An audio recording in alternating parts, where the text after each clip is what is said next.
So that being said, all that aside, my subjective thoughts. Let's talk about the credit scenes. Let's talk about the future of Shang-Chi in the MCU. So we'll kind of break down each credit scene and talk about where I think Shang-Chi will fit in the MCU, both the movie and the character as a whole.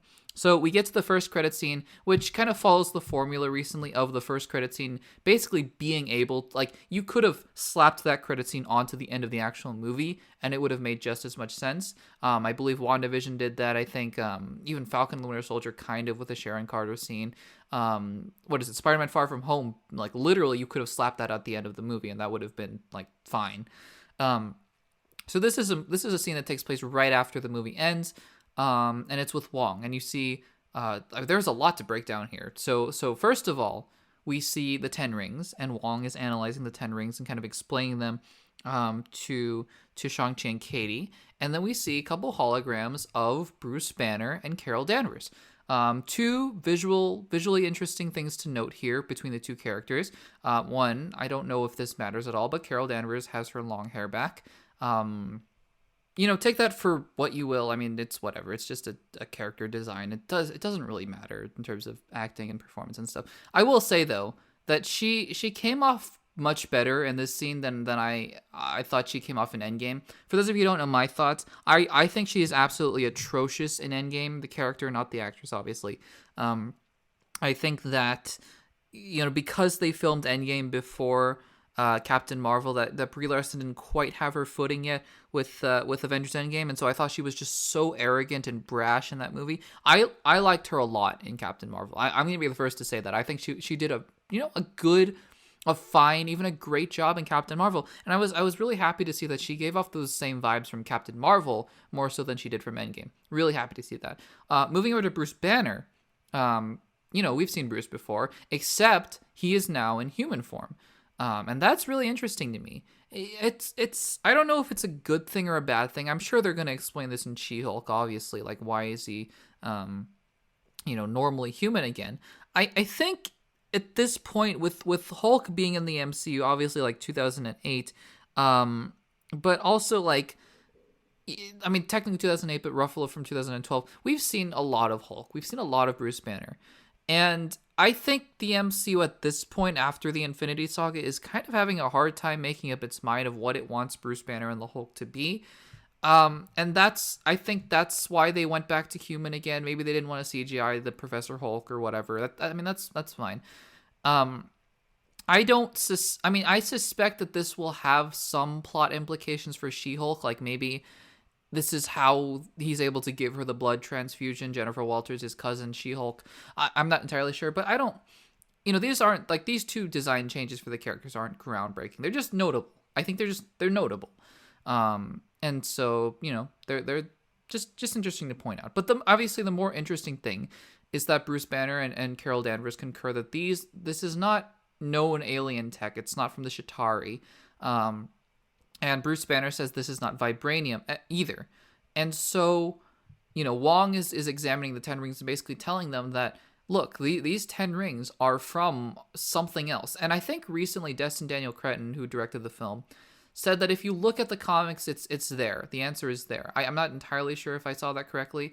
But if that's true, these 10 rings are of McLuhan origin. These are like an alien race.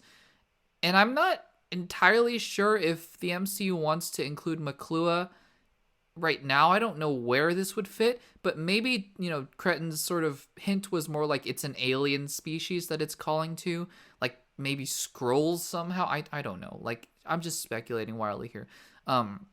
Maybe it's Kang that they're calling to. Maybe Kang was the one who made them. Eitri, I don't know.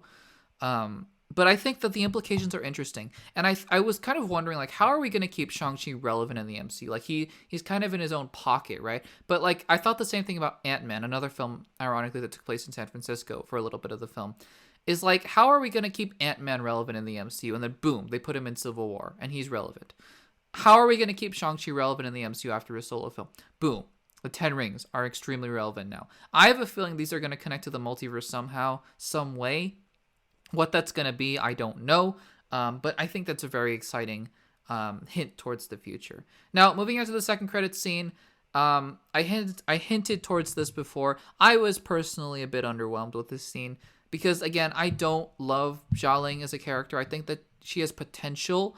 I just don't think that Zhang gave the best performance for me to be compelled to want to see her again. That being said, I've heard some theories about the fact that she is setting up her own Ten Rings as like a crime fighting, like the what is it, the fighting cage in Macau, but like on a Ten Rings grander scale. And if that's the case, I'm so down for that. Like I am so down for a Disney Plus series that's like Contest of Champions or something. I know Jeff Goldblum mentioned that in Thor Ragnarok, but like literal Contest of Champions where you pit MCU heroes and villains against each other in a fighting ring and you have like a winner and a loser and there's like a story there somehow. I think that would be incredible.